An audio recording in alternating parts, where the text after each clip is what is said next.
Nah, sekarang kita sambung lagi pengen itu dukung lepang. Ya, lepang. Terus ada cucur cene. Cene. Nah ternyata Bang Ais. Bang Anto Icak. tahu juga kalau lenong itu berasal dari hutan gitu.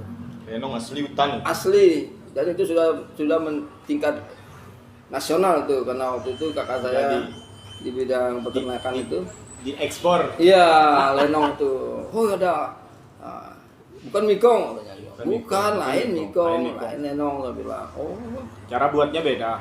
nah, jadi banyak seperti goreng unin. Nah, goreng unin tuh ya hanya ada di sini. Kita kalau bulan puasa itu kita sering kalau mau buka puasa itu pakai goreng unin. Nah, ada luar biasa itu. Nah, goreng unin itu. Nah, di pada hari ini kita kebetulan ya kita liburan di hutan, kita gabung dengan Bang Iin ini, diajak sarapan, ini banyak makanan ya. Kalau mungkin di tempat lain ada yang mengajak kita sarapan ya Bang ya, biar kita keliling sarapan setiap minggu setiap hari Minggu. Yang jelas kita sekretariat kita di Rumah Koda. Jadi semua para seniman, sastrawan, budayawan, nah kita ngumpul di Rumah Koda. Nah.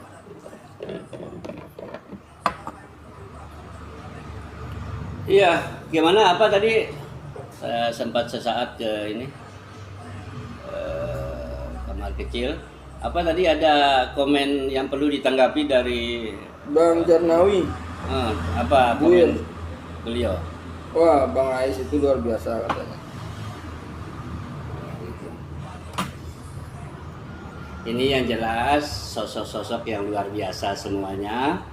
Bayangkan di sampingnya, baik seperti tadi Serunai Community yang lebih muda, tapi ternyata bukan bujangan semua, ternyata sudah berkeluarga. Jadi di samping tugas pokok untuk penghidupannya dengan keluarganya, ternyata masih menyisihkan waktu kepedulian budaya maupun kepedulian sosial, karena banyak aktivitas sosial yang dilakukan terhadap lingkungan. Seperti di sini hutan katanya ini bermasalah soal air bersih. Ya, air bersih dia. Masya Allah. Itu memang sumber air bersih selama ini dari mana ini? Dari PAM atau memang seperti apa ini? Dari PDAM. Oh, PDAM ya. Karena ada proyek beringin sila itu terganggu lah.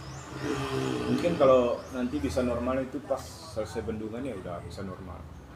Jadi pada saat kayaknya nanti kalau sudah jadi itu bendungan itu mungkin PDAM yang paling bagus itu nanti di hutan. Suplai airnya yang bersih itu dari. Ya itulah sisi yang menariknya ini kan para seniman di sini. Ya saya Serunai Community itu ternyata ada kepedulian terhadap persoalan-persoalan penting di sekitarnya ini. Jadi hutan itu yang luar biasa. Ya termasuk tadi juga ada katanya terhadap bedah rumah ya. Ya, bedah rumah. Ya, jadi banyak aktivitas sosial. Nah itulah memang kita nih seniman di samping tugas pokoknya berkarya sebenarnya yaitu kepedulian juga, karena seniman itu memang berasal dari kepeduli dalam berkarya pun termotivasi karena melihat tersentuh oleh lingkungannya. Nah, itu dia meminjam istilah Pak Din juga dalam proses kreatif. Beliau makanya gampang menulis puisi katanya ketika ada aja yang menyentuh. Ketika ada yang tersentuh entah melalui indera penglihatan, indera pendengaran, ya langsunglah jadi puisi ya seperti itu. Makanya beliau setiap hari nulis puisi itu kata beliau. Apa yang dia lihat? Ya, mudah-mudahan ya Pak Din semakin pulih keadaannya, karena kemarin beberapa bulan belakangan itu didera oleh persoalan kesehatan, jadi operasi sampai ke Mataram 2 kali kemarin. Ya, mudah-mudahan kembali pulih berangsur-angsur. Dan walaupun kondisi kemarin itu seperti itu ya, itu saya bilang tadi sudah kita sempat jalan-jalan ke Panyengar ya. Panyengar menjenguk ya, dalam keadaan sakit juga ternyata itu senior ya, karena sudah pensiun, Jan Salio, penulis novel beliau itu. Dulu juga katanya, saya juga baru bertemu kali pertama ya. Jadi beliau katanya awal menulis itu menulis puisi juga katanya. Jadi berbeda dengan ini ya, statement si ini Sutarji Kalsumbahri, Presiden Penyair Indonesia, prosa dulu baru puisi. Jadi terbalik. Nah, karena ya kenapa timbul statement seperti itu dari seorang Presiden Penyair Indonesia? Ya karena sebenarnya lebih gampang katanya nulis prosa daripada puisi. Nah ini Pak Naim juga bisa ini Naim Ponda ini produktif menulis dua-duanya ini. Nggak tahu yang mana awalnya tadi itu. Oh iya, betul. Ini mengalir aja ini, kayak ini apa, ngobrol-ngobrol biasa jadi sebuah cerita. Oke, silakan proses kreatif seorang Naim Ponda seperti apa sih? Bagus itu di. Ini saya baca tulisannya apa namanya? Tulisan bersambungnya itu sudah jadi novel itu. Kemarin saya baca itu obsesi Mita. Itu penasaran saya tuh kelanjutan itu. Ya, itu sarapan paginya Ayanda Manjasus. Oh ya, kami menyapa para ini sanak selaki, saya ada Pangpang, iya Ucup Santona, Arsis, iya Manjasus, Opik Sempuno Rela. Oh Lapi, iya. Jayus Lopok. Oh iya. Opik. Nanti kita ada agenda loh ke ini, ke Empang, kaitan dengan. Bilang sama Mas Opik kurangi merokoknya. Iya. Emang ada ini, saya ini ada persoalan. Ya Namir. Iya. Ayo ya Namir, melokam betul ayam ke. Pengusaha ayam petelur. Oh, gitu ya. Pasian Namir. Produk UTS. Iya. Hati korek ini pengusaha beras. Batik. Boleh sekali apa tuh yang teman-teman yang berada di hutan sekarang, karena bisa dekat jarak jangkaunya, silakan bergabung dengan kami di sini. Ya, saya sangat mengharapkan karena kebetulan saya sekarang berada di hutan, sangat mengharapkan bisa ketemu. Termasuk dengan apa sih Baba ya? Baba dulu itu mahasiswa Akom. Nah, kebetulan Akom saya direktur pertama Akademi Komunitas Olat Maras. Yang bisa menjadi jejak saya di sana itu sekarang di samping logo itu saya yang buat juga lagu Mars Akom. Iya. Baba ya. Baba itu salah satu mahasiswa angkatan pertama. Ayo, silakan ke sini. Baba ya. Kalau yang Olat Maras itu bukan, lain. Kalau lagu karya Olat Maras menyampaikan pesan ini sosok Dr. Zul, sosok pembina Yayasan Diamas itu yang mendirikan UTS. Ya, itulah terinspirasi dari sosok seorang yang sekarang jadi gubernur, kebetulan sahabat sangat dekat dengan saya. Nah, jadi itu ya mungkin kaitannya dengan sosok-sosok. Kenapa saya ya selalu terinspirasi ya, karena memang ada hubungan kedekatan itu. Pak Din Raya juga ada lagu yang tentang Pak Din ya, karena terinspirasi dari karya beliau misalnya. Terus lagu Prof Udi. Oh, Prof Udi juga. Assalamualaikum Pak Profesor Udi, kalau kebetulan ngikutin ini.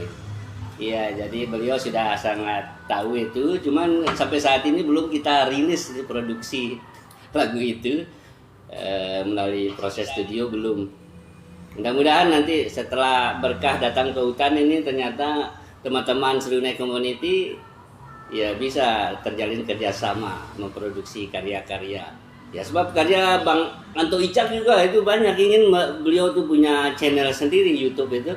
Tapi ya karena gaptek kan kita banyak yang kedua nih gaptek. Memang sebenarnya paling bagus YouTube itu. YouTuber itu adalah menampilkan wajahnya dia, eksistensinya dia sebenarnya seperti itu. Itu makanya banyak konten-konten yang konten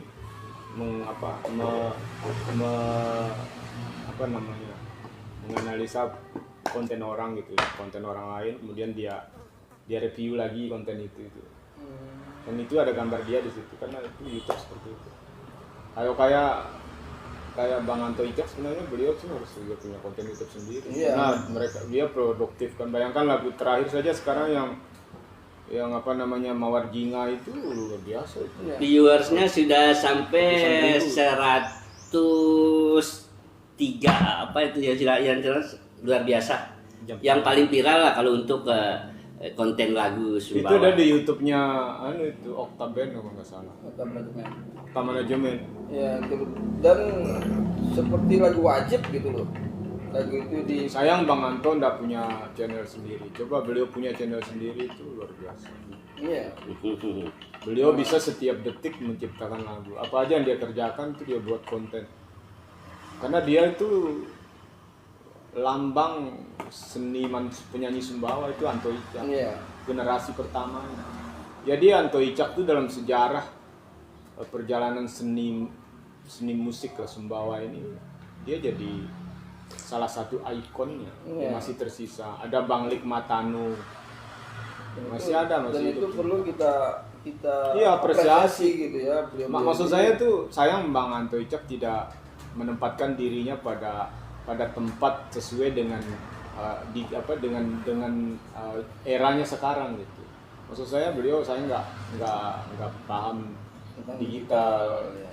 Harusnya karya-karya beliau itu beliau sendiri yang pamerkan ke orang, bukan orang lain. Bukan channelnya saya, bukan channelnya orang lain, tapi beliau yang punya hak paten itu. Berarti untuk menjawab itu peluang bagi kreator atau teman-teman yang punya skill potensi di dunia YouTuber dalam memproduksi konten-konten kreatif bisa diajak kerjasama seorang Anto Icak untuk menggarap channel YouTube-nya. Ayo silakan itu. Ya kalau yang punya channel itu mau berbagi pendapatan, itu masalahnya. Karena itu kan hasil dari YouTube tuh langsung masuk ke rekening pribadinya. Jadi karena YouTube itu misalnya kalau dia sudah monet ya, akunnya sudah monet, dimonetisasi, kemudian iklannya sudah mulai ada di YouTube-nya itu, maka uang udah masuk itu. Nanti kalau sudah sampai 1.300.000, tanggal berapa aja udah pasti dikeluarkan. Tanpa withdraw itu, dengan sendirinya mengalir tuh ke rekeningnya. Jadi nggak ada yang tahu, malaikat aja nggak tahu itu ada masuk uang. Iya, artinya otomatis udah diurus-urus apa misalnya withdraw enggak. Pokoknya kalau AdSense kan banknya YouTube itu kan AdSense namanya, yang membayar kita tuh AdSense. Terus konten ini tempat kita konten yang menjual konten kita itu adalah YouTube namanya. YouTube namanya. Iya. Jadi dibeli oleh pengiklan ini baik itu pengiklan luar negeri, dalam negeri. Nah, nanti pengiklan membayar kepada AdSense gitu. AdSense yang membayar kita ke rekening, itu prosesnya. Jadi kalau misalnya Bang Anto Icak punya karya, ditaruh aja dalam YouTube-nya itu, dalam kontennya beliau itu. Ya selamanya sampai kiamat akan terus diputar orang gitu. Jadi kasihan karya beliau yang monumental itu seperti Mawar Jinga itu nggak bisa diulang 2 kali tuh kalau sudah keluar itu. Karena konten nyanyi ini seperti seperti makanan. Jadi kalau makanan yang kita gadang-gadang itu akan dikeluarkan tuh tunggu waktu yang tepat gitu, karena nanti orang menunggu itu. Nah, kalau sudah keluar ya jadi basi nanti karena sudah banyak orang mendengar. Walaupun setiap hari dikonsumsi, besok lagi kepengen lagi dengar lagi itu. Tapi udah basi. Harus buat karya baru lagi. Nah, kayak itu loh, kayak Bang Aris misalnya punya lagu yang monumental kan, kayak lagu Bedengan. Bedengan itu populer loh, lagu itu viral betul itu. Saking viralnya kan di Teacher Boys dibawa oleh satu finalis saat itu kan. Nah, kayak gitu-gitu kan. Karena tapi apa namanya lagu Bedengan itu sudah masuk studio dia kan. Ada albumnya, dia masuk pakai album itu. Nggak masalah sih kalau itu. Kalau sekarang kan orang pakai YouTube tuh. Iya, sekarang kita beralih ke YouTube. Jadi kayak Bang Aris misalnya ini udah pantas punya akun YouTube.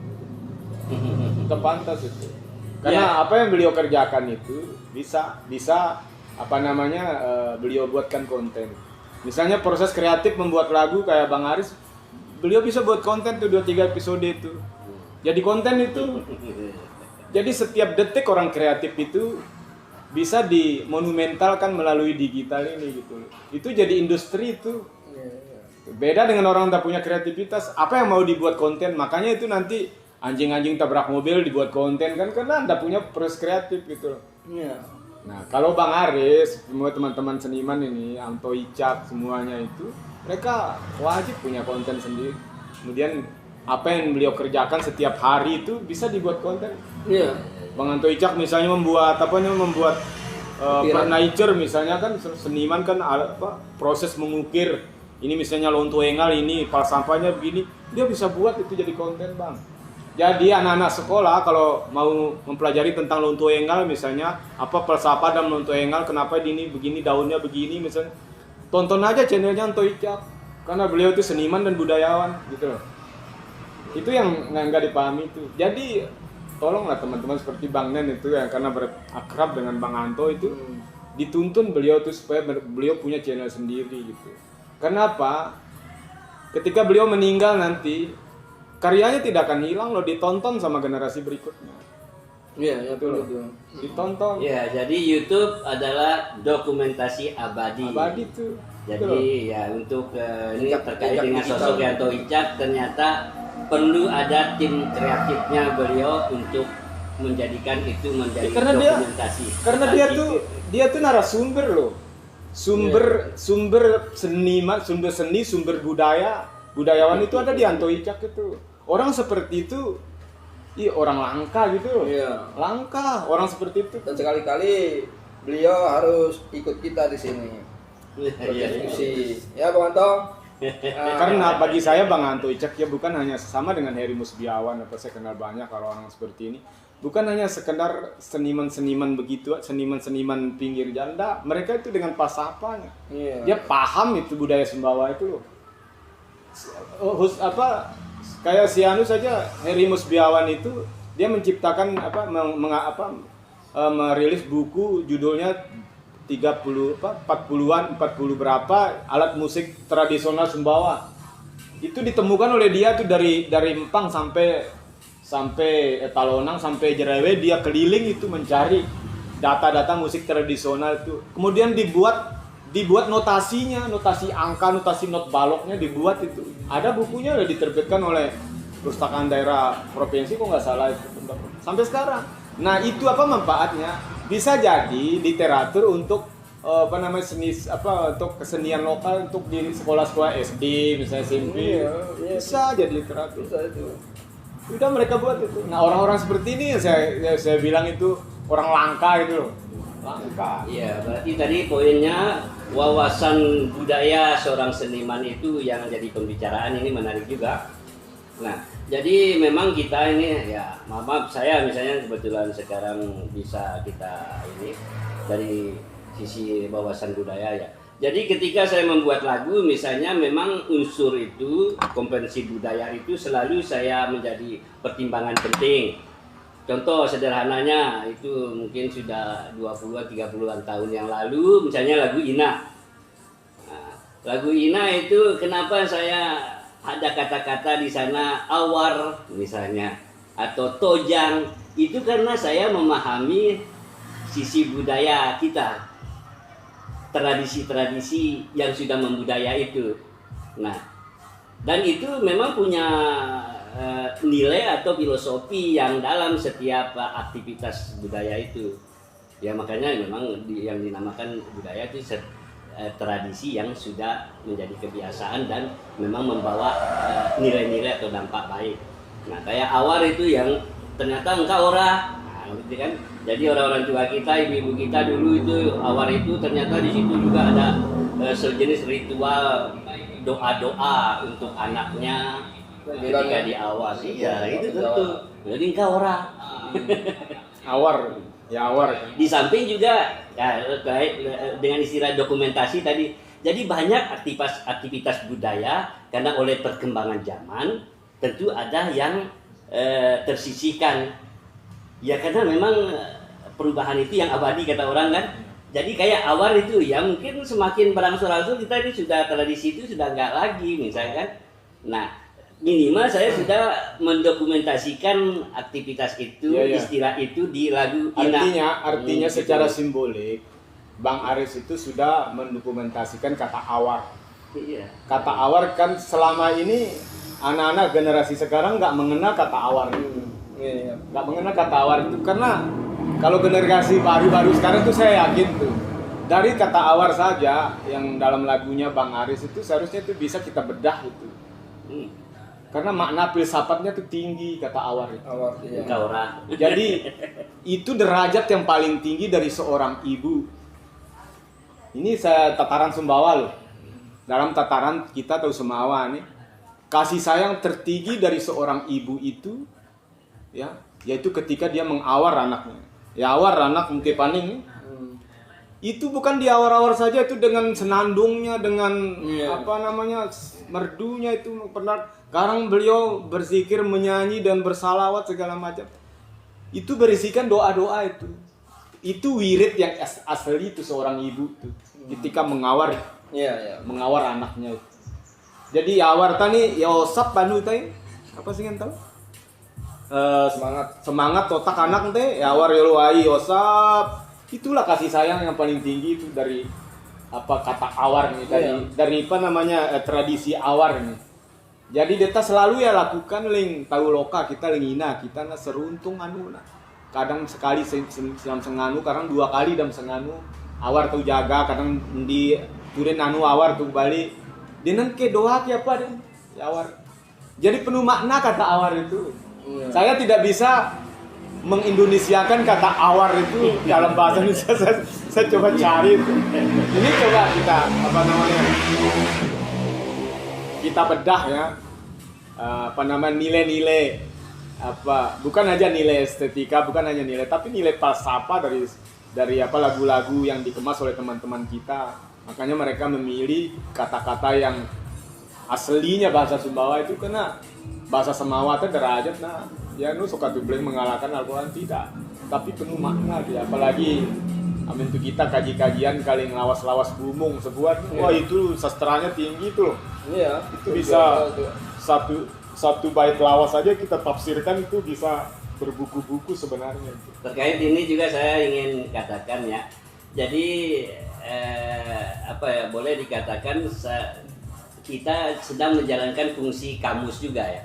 Ya, jadi kamus kan adalah dokumentasi kata-kata, pengertian kata kan. Nah, jadi kita kan bayangkan ketika aktivitas awar itu semakin tidak, ya mungkin ke depan semakin nggak ada lagi aktivitas seperti itu.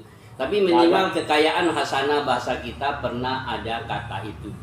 Dan itu harus memang sebelum kita semua secara kolektif melupakan itu, ya minimal di lagu itu sudah ada gitu. Jadi fungsi kamus dia itu di lagu. Makanya saya dengan sadar ada kata-kata yang sudah ini istilahnya tuh kata-kata yang jarang kita pakai tapi itu kekayaan hasanah perbendaharaan bahasa kita. Kata arkaik namanya. Nah itu dalam istilah kata arkaik itu. Kalau buku itu ada bedah buku. Sebenarnya lagu juga ada bedah lagu. Ada bedah buku, ada bedah lagu, dan ada kritikus gitu. Ada kritikus sastra, kritikus puisi. Jangan terlalu terlalu alergi dengan dengan kritikan-kritikan. Iya. Kan kritikan itu menggali potensi yang ada di dalamnya. Saya suka itu hal itu mengkaji. Jadi kita beda-beda lagu-lagu lama seperti itu menggunakan kata-kata. Karena anak-anak sekarang memang udah tidak mengenal lah kata-kata itu. Kayak jendela kan kita jelajah. Belajar ke sana. Jelajah, kasena itu. Jadi, Tapi kalau kata-kata itu kalau di luar konteks dia tidak berarti.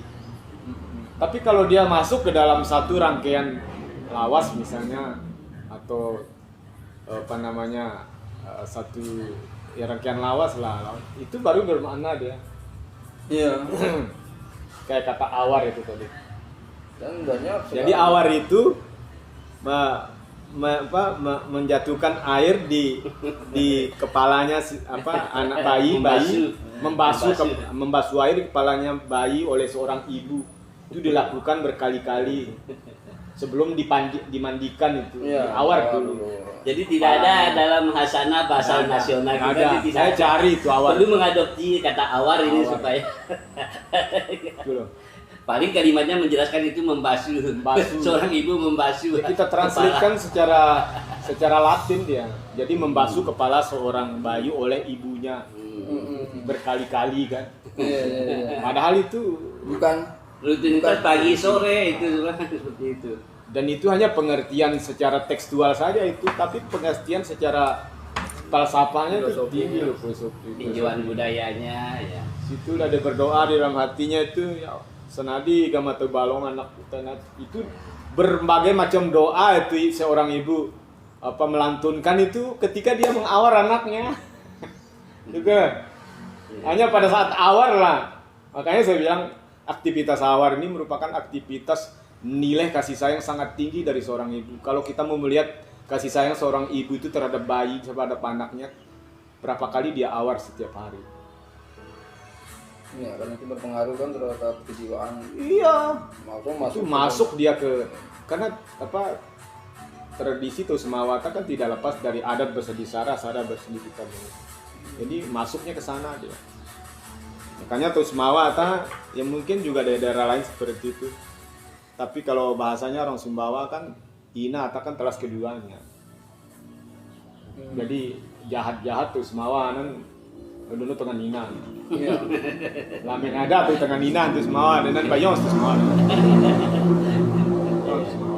Nah begitu juga di lagu Ua saya terkait hal-hal sisi budaya seperti itu.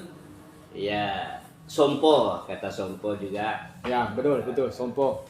Itu bentuk ini ya pengagungan, memuja anak itu, makanya ditaruh di posisi atas. Nah ini ada salah satu penikmat lagu Ua itu pernah menyatakan ke saya, "Aku yang beli Twitter, nung keto taulin tungka kadu sompo ning bapak nih." Tidak amin aku tadi nane sompo lalu kuma apa nih nanta. Jadi pernah supo saat kateri bapak bu bangkat nih. Paling ya tentu tadi aku merasa bersalah. Aku lagu gua tadi paling ketotan kata sompo nih. Jadi nih merasa seolah bersalah. Udah apa disakit imam mene anak beli. Padahal diri kan udah sengaja dari nanta. Tak kemantil. Jadi begitu gua sangat banyak kata sompo. Ternyata dia itu benar-benar kata Sompo di lagu gua itu benar-benar membangkitkan kenangan yang sangat luar biasa terhadap sosok ayah. Masya Ada Allah. dua padangan kata Bang Aris. Kalau kita kaji secara budaya dalam bahasa Semawate, uma ke sompo, uma ke sompo. Ini dikaji nih, uma ke sompo. Lamen uma atakan ya lu pandeng kan? Iya. Nina. Ya rumah. Ya lu pendeng anak. Ya uma. Arti membopong bayi dengan cara posisi di sampingnya, di samping tulang rusuknya. Iya. Nah kalau bapak itu pongo sompo tane yang angkat anak yulu pembawa pundak. Itu punya anak filsafat yang tinggi. Jadi seorang ibu itu tidak boleh kita mengkebiri seorang ibu itu melebihi dari tulang rusuk. Cukup batas di tulang rusuk. Tidak boleh menginjak pundak apalagi ke kepala. Iya, itu iya. mengandung makna. Derajat seorang ibu itu bantah anak itu jangan lebih dari tulang rusuk. Kalau lebih dari tulang rusuknya maka kau akan durhaka jadi anak. Iya, iya. Itu Al-Quran mengatakan demikian. Terimplementasi dalam Bentuk budaya keranti. Sumbawa. Makanya saya bilang tadi kan bahasa Samawatannya adat bersendi sara, sara bersendi kita. Tidak sebegitu gitu saja. Nan dua beling kata uma teh sementu nungka ya lupa tanah. Amin bapa tane ya itu punya makna juga. Itu sompo itu juga punya makna. Begitulah cara seorang ayah membanggakan anaknya, memberikan sesuatu yang tiada tara kepada anaknya dengan mengangkat anaknya di atas pundaknya. Beliau ingin mengatakan kepada kita setelah kita dewasa bahwa sebesar itulah pundak ini memikul beban tanggung jawabnya untuk menjadikan dia seorang anak dan dia nanti akan menjadi seorang ayah seperti saya. Itu maknanya. Itu luar biasa Bisa ya. Antara makna diinterpretasi. Uma dengan nami Dua kata itu. dua kata itu kita bisa poles itu secara secara hakikat itu bisa. Luar biasa ya. Iya. Hmm. Dan itu dari tafsiran Al-Quran juga. Makanya Wa banyak qadar kan dalam Al-Quran wa qadara rabbuka alla ta'budu illa iyyah wa bil walidaini ihsana berbuat baiklah kamu kepada kedua orang tua. Jadi dosa yang paling besar setelah syirik kepada Allah itu maka kita diperintahkan wa qadara rabbuka alla ta'budu illa iyyah. Jangan kamu menyembah kecuali selain Allah. Wa bil walidaini ihsana. Berbuat baiklah kamu kepada kedua orang. Ada lagi ayat lain mengatakan fala taqul lahuma uffin, jangan kamu berkata membentak atau apapun. Wala tanharuma, jangan menghardiknya kedua orang tua ini. Dari situ berkata saja itu sudah dosa besar itu. Apalagi kita bentak. Kata uma dengan sompo ini cukup sudah menjadi wakil daripada perkataan orang Sumbawa bahwa itu adalah batas dari nilai tertinggi yang tidak bisa kita langgar. Apalagi kita berkata dalam Al-Quran fala taqul lahuma uffin, jangan berkata jangan berkata misal kasuruh tuh nih itu sudah dosa besar itu. Dah usahlah menghardik wala tanharhuma. Makanya wa qul lahuma qaulan karima, berkatalah kamu dengan perkataan yang sangat mulia. Makanya kemuliaan seorang ibu itu batasnya di dalam diri anak itu tidak melebihi tulang rusuk. Kalau kau melebihi tulang rusuk, kau itu sudah kurang ajar dengan ibu. Iya. Saking tingginya derajat uma itu. Makanya kalau perempuan itu uma, bukan sompo dia. Bapak itu sompo. Tempo ya. Karena apa? Di bawah telapaknya kaki inamu itu ada surga di situ. Iya. Jadi cukuplah tulang rusuknya menjadi batas. Karena di sinilah tempat munak, jangan melebihi tulang rusuk, kata ibu. Kalau kau melebihi tulang rusuk, kau akan derhaka dunia akhirat. Makanya diginikan dia. Supaya dia belai. Jadi ibu tidak pernah menginjak kita. Tidak pernah memukul kita. Dia membelai kita karena dia selalu berumah dia. Jadi tahu pintar berumah, tahu pintar berteranak karena berumah. Jadi kata umah ini punya nilai edukasi yang sangat tinggi dalam ilmu psikologinya itu. Iya. Belajar sederhana orang tua dulu kita itu, tapi punya makna. Kemudian kenapa kata sompo itu melekat pada bapak? Karena begitu gagahnya seorang ayah, ya. Iya, Itu gagahnya seorang ayah menaruh di pundak segala sesuatu urusan dunia di pundak ayah lah tempatnya tanggung jawabnya. Ku ampusakum wa ahlikum nara. Peliharalah keluargamu, anak cucu istrimu itu dari siksaan api neraka, maka di pundak ditaruh. Gak boleh di bawah. Itulah perjuangan tertinggi dari seorang ayah. Makanya anak ini ditaruh di pundak. Sompo dia. Lamin mujanung anakku sompo kau. Itu penghargaan tertinggi dari seorang ayah. Oh iya. Bukan dari seorang ibu. Betul. Berarti kalau sudah di atas pundak ayah, mereka ingin mengabarkan kepada kita seperti inilah. Besok ketika kamu menjadi ayah, saya menjadi anak lagi. Maka kita pelihara. Kembali ke ayat tadi itu. Wa qul lahuma qaulan karima. Jadi apabila mereka nanti sudah sampai pada usia yang lanjut, maka kita sapilah beliau seperti kita menyapi kita ketika kita masih kecil. Jadi ada apa namanya pelajaran etika yang sangat tinggi di situ yang tidak bisa dibaca oleh orang. Tinggi bahasa Sumbawa ini Mas Nen. Itu makanya. Jadi makanya Kajiannya tinggi. Banyak orang yang bilang tuh bahwa di Sumbawa itu banyak ulama-ulama yang Iya. terkenal itu ya karena sudah membumi gitu hal-hal seperti itu. Saya Sanudin Tepel itu bapak kiai, bapak ulama seluruh Nusantara itu bapak para ulama, gurunya itu. Nah itu makanya jadi sudah membumi gitu jadi Ya. mungkin hal-hal itu ya kita mau kita. Nah tapi kalau kekhawatiran Bang Ais bahasa daerah itu akan 10 tahun akan datang akan punah, maka dengan sendirinya kalau bahasa daerah ini punah, maka nilai-nilai filsafat yang ada di dalam keseharian bahasa kita melekat pada anak kita juga akan punah. Iya. Contoh dari kata uma dengan kata sompo Sompo, tadi iya. yang saya jelaskan secara falsafah hakikatnya itu Luar itu biasa. mengarah kepada fikih hakikat itu. Ini udah lintas disiplin ini. Ya. Kalau kita lihat tadi psikologi ada kajian sendi, ada kajian budaya, bahkan kajian agama ini berangkat dari bentuk apresiasi terhadap lagu Ina dan lagu Ua ini. Ya karena orang Sumbawa itu kan adat bersendi sara bersendi kita Iya, bawa. iya. Tidak Jadi terlepas. segala sesuatu yang dia laksanakan itu pasti berdasarkan ke sana gitu. Jadi makanya apa tindak tanduknya orang Sumbawa itu pasti kita bisa jelaskan secara filsafat Gakudaba, tahu Semawata, apa Umana Udi, kemudian Bangkat na penuh, baru tuh jelaskan dengan bisa dijelaskan itu secara karena apa yang dilakukan oleh orang tua kita itu penuh dengan hakikat. gitu. Sama juga dengan lalu itu yang diteliti sama Bang Anto itu. Lunto Engal tuh. Dulu kita kenapa kalau naik ke rumah ada bong langkang tuh biso ima tuh biso nepet na tentek bawa balik.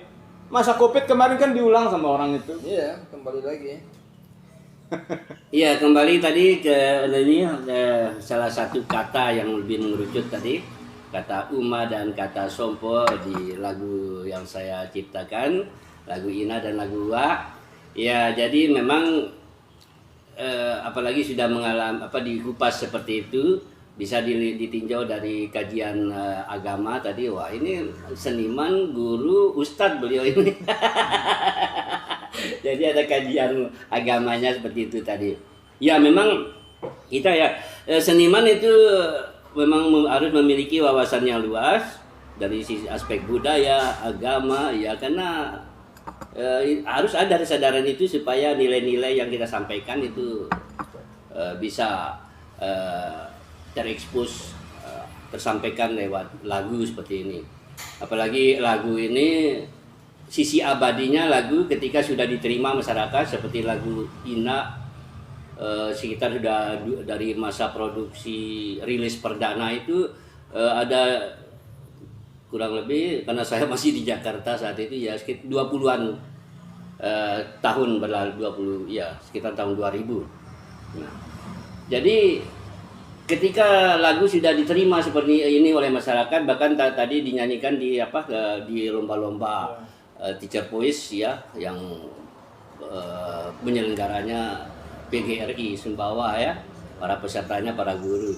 Ya tentu lagu itu karena setiap karya itu kenapa sampai mendapat apresiasi atau diterima dinyanyikan oleh masyarakat ya tentu karena ada nilai-nilai yang sangat menyentuh perasaan atau pikiran manusia. Ya, itu memang saya selalu ada pertimbangan dalam buat lagu itu sisi budaya itu salah satu pertimbangan. Ya alhamdulillah ternyata bisa kan.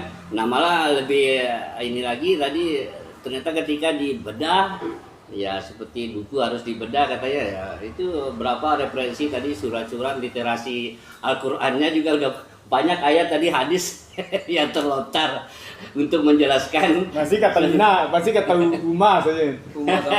Uma sama Sompo. Jadi dua padanan kata Uma sama Sompo. Jadi Uma itu melekat pada seorang ibu, Sompo itu melekat pada seorang ayah. Nggak bisa ditukar itu Sompo pada seorang ibu nggak bisa. Bisa.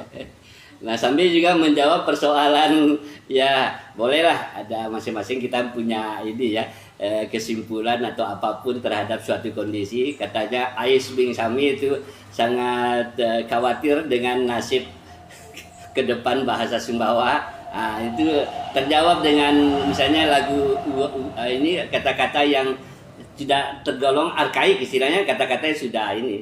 Itu sebenarnya kekayaan bahasa kita, cuma sudah tidak ini tidak jarang terpakai karena banyak faktor, masuk ke aktivitasnya sudah tidak ada, misalnya kayak awal itu aktivitas sudah ada otomatis akan terlupakan. Nah, itu tergolong sebagai kata arkaik gitu. Nah, ini bukan istilah kata halus atau kasar, tidak, tapi memang sudah dilupakan. Saya percaya itu tidak ada pada komunitas lain itu, Bang. Jadi kenapa orang-orang Sumbawa itu bisa hebat ya? Karena memang kami awar, kami apis selinginan kalingudi. Nah, itu bukan basa-basi, itu bukan sekedar tradisi. Jadi jangan heran ada orang Sumbawa hebat seperti Pari Hamzah, hebat Din seperti Din Samsudin. Karena memang kalingudi kiawar ini. Jadi enggak salah-salah itu Sumbawa. Enggak salah-salah. Kiawar Rina No surat penuh terus mau sopo sih, tapi ini sopo Indonesia mempan loh. Ini lo kemana 10 nah. Jadi apa saya yakin tuh apa falsafah itu tidak ada di. Dan ini kita kaji loh, nggak sembarang itu. Nggak sembarang. Ada adab edap nah ina bapak tuh sepuan niawar kuda tuh ada adab edap nah. Tidak begitu saja itu. Nah ini harus kita pahami ini, makanya penting bahasa daerah itu bagi saya. Makanya bagi kekhawatiran Ais bin Sami juga seperti itu. Nah, karena itu ini sejarah sudah membuktikan loh. Dan yang paling catatan penting ya, kan bentuk kesenian yang paling akrab, paling dekat dengan masyarakat itu lagu. Ya, jadi seni yang paling populer masyarakat itu kan adalah lagu. Makanya ketika terdokumentasi dalam bentuk lagu, apalagi lagu itu yang sudah diterima oleh masyarakat, ya tentu selamanya lagu ini, walaupun nanti aktivitas itu. Makanya saya bilang itu jangan penikmat lagu ini jangan semena-mena merubah lagu orang kan, merubah apa namanya syairnya segala macam itu, karena penciptanya tuh sudah memikirkan itu ya, takar apa kata-kata dia harus pas saya gunakan. Saya juga mengkaji loh setiap pencipta lagu, saya juga kaji loh Bang. Lagunya Bang Aris saya kaji juga. Termasuk lagu Ina ini punya filsafat tinggi. Apalagi lagunya dibalas oleh lagunya Bang Yud lagi. Yang dinyanyikan Doro itu. Oh itu dalam itu. Kalau kita amin tupeki ini secara membayang bahasa Semawa kita tupeki ini gampang. Makanya saya bilang perlu bedah lagu itu supaya paham kita. Iya, bedah lagu. Tidak sembarang kata-kata. Sama dengan buat puisi kan Bang? Iya. Buat puisi juga kan enggak. Iya. Buat puisi enggak begitu. Kalau mau dalam puisi, makanya lawas itu juga ada lawas bumung namanya kan. Lawas bumung itu lawas lama yang memang sudah karatan dalam semala peradaban. Lawas itu enggak hilang-hilang karena ketika diciptakan itu ada asbabun nuzulnya dia. Ada waktunya. Jadi ada karomahnya dia ciptakan lawas. Engkau pinam buntin lawas bumung kan. Jadi ada kekuatan. Enggak. Lawas bumung tuh enggak dibuat di atas satu kata saja tuh dikaji tuh berbulan-bulan itu.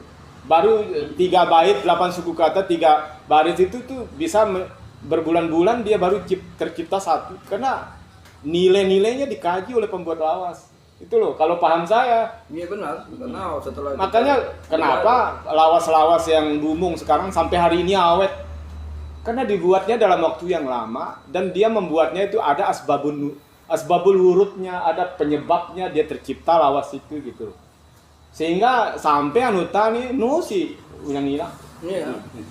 Beda lawas yang kita ciptakan pagi ini, gunakan pagi ini, nawar lupa apa penuh lalu lah. Karena itu bukan lawas bumung.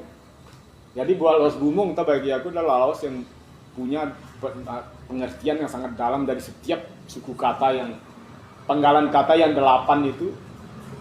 Enggak salah-salah. Penggunaan katanya enggak campur ke bahasa Indonesia. No. Iya. Enggak campur ke bahasa Indonesia. Itu yang perlu kita jaga kan. Kita lestarikan. Nah, supaya jadi jangan main dan Sumbawa loh. Kata ya main-main ke Sumbawa kan. Oke, kembali menyapa ke sahabat ini Facebook luar biasa. Jadi Masih Sumbawa tetap itu mengikuti bukan biasa-biasa saja. perbincangan. Tapi memang luar biasa. Ya, perbincangan kita ini. Ya, jadi tadi ya saya ingin melanjutkan satu poin tadi mengenai jangan semena-mena, jangan sesuka-sukanya mengganti kata atau kalimat dalam setiap karya, termasuk lirik lagu atau puisi ya. Karena itu pemilihan diksi itu sudah dipertimbangkan oleh kreator. Jadi orang gila dulu dicipta lagu itu. Nah, jadi saya tadi seperti ya contohnya lagu Bedengan, kebetulan banyak youtuber mudah-mudahan para mendengar ini karena memang selama ini belum pernah ada akses langsung ke saya. Jadi memang banyak kesalahan di beberapa kalimat seperti kalimat misalnya nasib tu talu seharusnya, tapi kebanyakan di sana ada nasib tu balong. Nah, ini sesuatu yang makna yang sangat kontradiktif. Nah, makna positif dengan negatif itu ya tentu merusak makna. Dan juga saya punya tanggung jawab moral juga ya, kalau tiba-tiba ada orang yang kritis misalnya melihat yang dalam bentuk salah ini seolah saya sedang merusak bahasa, yaitu ini secara moral saya. Jadi saya tidak pernah keberatan ya, sekaligus juga saya sampaikan saya tidak ada sama sekali keberatan terhadap lagu-lagu saya di ini. Cuman saya memohon karena ada dua ini minimal alasan saya untuk harus izin saya ya setiap karya saya seperti lagu Ina, Badengan, Uwa ya atau yang lain-lainnya. Nah, jadi pertama saya ingin sampaikan secara moral bahwa saya sebagai tahu samawa punya kewajiban kepada siapa saja generasi sebelum saya setelah saya ini untuk memahami budaya Sumbawa itu ada adab edab dalam setiap aktivitas apapun, apalagi terhadap hak atau karya orang lain. Jadi harus ada. Sekarang PA saya bukan orang feodal tidak. Nah, jadi tapi minimal saya ingin memberikan nilai yang harus kita wariskan sebagai orang yang lebih dulu kepada yang muda bahwa harus ada adab-edab dalam meminta sesuatu. Nah, terus yang kedua untuk menghindari hal-hal ya teknis seperti itu, kesalahan penulisan lirik, kesalahan penulisan ya segala macam. Nah, dengan adanya sebelum di cover ada interaksi dengan saya, ya tentu itu tidak akan terjadi. Ya, saya himbau ya kepada teman-teman YouTuber Sumbawa, terus terang ya, saya sepengetahuan saya sampai saat ini, cuma saya nggak menyebut jumlah, tapi rata-rata YouTuber Sumbawa saya subscribe, apalagi yang sudah memang eksis gitu, yang masih kontennya aja 1-2 video. Karena saya tahu itu Sumbawa, ya udah saya subscribe. Itu bentuk dukungan saya kepada dunia YouTube, YouTuber Sumbawa. Nah, jadi kalau menurutkan kepada ini tadi padahal orang belum nggak minta izin kok di subscribe, kan gitu kan? Iya, saya tidak sepicik itu juga. Karena kadang ada pemahaman saya sebagai maaf tuh loka, ada YouTuber kan cenderung muda ini kan, lebih muda dari saya. Ya saya harus memaklumi lah, misal luput dari ini hal-hal yang saya sampaikan ini luput dari pemahaman yang muda-muda ini. Makanya ini saya menghimbau kalau bisa ya segeralah ada interaksi dengan saya. Saya juga ini saya datangi ke hutan ini sekarang tapi bisa saya potong Bang Aris. Ini sebenarnya masukan juga nih, terutama kepada karya-karya seniman Sumbawa ya. Kelemahannya lagu-lagu Sumbawa ini di dunia digital itu dia tidak masuk dalam rumah proteksi. Itu loh kelemahannya. Makanya saran saya itu, makanya bebas saja tuh lagu Sumbawa digunakan untuk konten YouTube tuh, nggak ada klaim hak cipta dari YouTube, nggak ada sama sekali. Karena memang lagu-lagu itu tersebar begitu saja, tidak diproteksi secara digital gitu.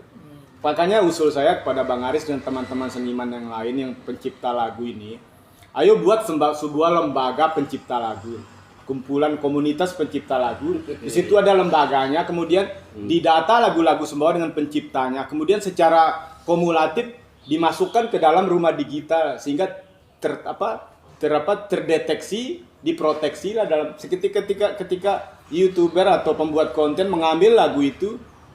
Satu nada saja yang sama yang dengan aslinya udah kena hak cipta tuh, terlindungi lah. paling tidak karya-karya Bang Aris ini nanti kan bisa 50-50, kalau YouTuber itu kan 50-50 itu berbagi istilahnya. Kalau dolarnya hijau biasanya untuk sendiri. Kalau dia sudah kena dolar kuning, itu bagi dua itu Bang. Ke pencipta lagu sebagian, ke punya konten sebagian. Seperti itu, jadi tidak ada yang sia-sia. Sebab kalau lagu sudah tersebar di masyarakat itu, kita tidak bisa mengkanternya lagi. Harus misalnya kayak Bang Aris yang paling tidak minta izin, gimana kita meminta izin kepada pencipta lagu, orang ini mendengarnya setiap detik kok, ini jadi masalah. Nah, oleh karena itu dari dulu saya usulkan lewat media juga, saya usulkan kan, supaya teman-teman pencipta lagu sembahwa, seniman-seniman ini bentuk semua lembaga komunitas pencipta lagu, kemudian didata lagu-lagu yang ciptakan Bang Aris punya, semua karyanya didata, kemudian itu nanti dimasukkan ke rumah digital sebagai proteksi karya-karya lagu daerah. Tapi yang tidak semua lagu sumbawa yang tidak terproteksi, ada juga misalnya seperti lagu-lagunya di album Tepung Apam Bang Kadir Mustaram itu, coba aja ambil MP3-nya buat konten YouTube, pasti keling hak cipta itu, karena dia sudah masuk ke rumah digitalisasi itu. Atau Poto Tano misalnya, karya-karya albumnya Berapan Kebo itu, coba aja ambil sekarang ini. Dismonet kita tuh ditolak sama YouTube untuk dismonet itu. Nggak diterima karena sudah keling hak cipta. Oh, lagu ini terkena keling hak cipta oleh rumah ini, oleh studio ini, katanya di sana. Bisa kita nanti, tapi ada berbagi nanti. Kalau kita mau klaim itu misalnya, ini hak saya, itu nggak bisa, sidang dulu itu oleh YouTube itu.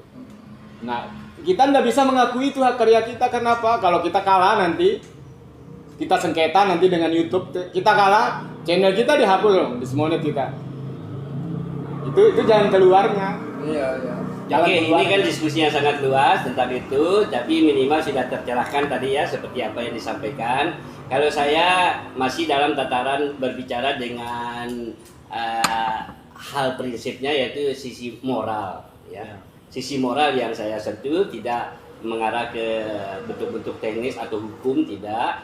Ya, karena saya sebagai orang Sumbawa yang sedang berhadapan dengan, kalau dia lebih muda ini berarti kan adik-adik saya atau anak-anak saya. Nah, yang saya juga punya tanggung jawab sebagai orang Sumbawa, bagian dari kebudayaan orang Sumbawa yang harus menegakkan juga budaya Sumbawa. Dan makanya saya cenderung di tataran moral saya sampaikan hal ini, bukan di tataran teknis seperti apa itu, tapi otomatis itu ya. Mudah-mudahan ini sebagai hal yang mencerahkan juga kan bagi ini, ya, sahabat Epi ini. Bagus kalau dibuat itu, buat rumah sejenis lembaga. Benarnya lewat Dewan Kesenian Sumbawa juga bisa masuk. Iya. Masuklah di pencipta lagu di sana kan. Oh ya, ini pemirsa ya. Jadi kita ini tidak tematik ya, hal yang kita bicarakan tiba-tiba aja meloncat ke sana kemari, termasuk soal Dewan Kesenian ini sekarang. Ayo silakan sampaikan. Masuk aja ke Dewan Kesenian kan, yang memproteksi karya-karya itu kan bisa. Iya, bisa pakai lembaga itu. Iya. Lembaga yang sudah ada kita kita bangunkan lagi. Nah, misalnya buatlah misalnya begini Bang. Tidur nih. Misalnya begini Bang, supaya karya itu berkualitas misalnya kan, berkualitas. Misalnya Dewan Kesenian membuat regulasi misalnya tuh karya-karya yang akan dilegalitaskan atau didaftarkan itu adalah karya lagu yang misalnya diberikan persyaratan, misalnya setiap lagu itu dia punya notasi atau apa misalnya, supaya sebagai dasar basicnya itu. Nada aslinya ini misalnya lagu Ina ciptaan Bang Aris ini nada misalnya C sama dengan Do misalnya, kemudian notasinya seperti ini asli misalnya, ya kan? Itu yang asli, itu yang didaftar. Nah, orang yang menciptakan lagu tanpa notasi dan tanpa apa itu jangan terima gitu loh. Anggap saja nggak didaftar, biarkan aja toh. Jadi sambil uji kualitas lagu itu gitu loh, sambil diproteksi gitu, kualitasnya bagus ya diproteksi. Kalau nggak bagus nggak usah proteksi toh, supaya tidak terlalu banyak kan gitu. Ya kan begitu Bang Aris. Salah satu ini gambaran nih. Mungkin kan teman-teman ada yang pelaku-pelaku seni ini yang ada di Dewan Kesenian kan, nanti itu bisa jadi bahan lah untuk kedepannya gitu. Gimana supaya karya-karya tahu semawatan nih yang karya sia bau ada harganya gitu kan. Bila perlu nih seles akte lagu ini aktinya ini oleh Dewan Kesenian gitu. Oh ya, seperti yang dilakukan lembaga UTS. Maaf, ya mungkin kalau tidak luput dari ini saya, sepengetahuan saya. Jadi satu-satu lagu yang sudah ada ya apa formalitas atau dari sisi hukumnya kuat ya, haki ya. Nah, jadi diterbitkan di UTS. Saya kebetulan lagu yang jelas bentuk apresiasi lembaga UTS terhadap saya. Jadi ada karya saya sudah di haki. Nah itu kan itu dari sejenis itu yang saya mau. Ada lagu Kaliang Olat Maras, walaupun saya belum merilis lagu itu, tapi sudah lebih dulu. Nah makanya kita nanti di Sumbawa terpusat ke Dewan Kesenian aja yang melegalkan itu, terdaftar di Dewan Kesenian itu. Oh lagu ini nih terdaftar di Dewan Kesenian, penciptanya Aris Samawa gitu loh. Jadi nggak ada bisa mengklaim lagi. Ya, ada bisa mengganggu lagi. Nanti bisa diproteksi di dunia digital. Kalau ada orang yang menyabet itu untuk buat konten lagu Aris Samawat, 2 nada aja sama itu, udah kena klaim itu, sudah nggak bisa diambil, nggak bisa digunakan semena-mena, itu aman yang punya, ada harganya. Nah, kalau dikaitkan dengan ini Nayan Fonda ini kan ada lagu yang baru akan dirilis ini dalam waktu dekat ini. Wah, ini sudah dalam posisi. Cuman masalahnya seniman-seniman kita ini kalau mencipta lagu itu lagu belum keluar sudah dia awir kiri kanan, maksudnya itu sembunyikan dulu itu gitu. Iya, memang kita kan kalau di lagu kan masih pemula gitu. Jadi Jangan lagu belum jadi nih sudah belum masuk studio sudah diawir-awir. Gimana orang sudah keluar tuh udah basi lagu itu, udah dikonsumsi sama orang. Iya. Jadi lagu itu harus disembunyikan. Nanti pas waktu keluarnya dia langsung gitu. Oke, catatan Iya. penting bagi di anu dulu. Apa? nggak apa-apa, masih banyak yang diikuti. Nggak apa-apa, kita sangat menghargai, sangat mengapresiasi, setia mengikuti kita, perbicaraan kita. Mudah-mudahan memang ada manfaatnya. Karena ini berbicara dengan lintas disiplin. Kalau kita bicara ilmu, ada kajian budayanya, ada kajian seni, kajian agama, kajian psikologi.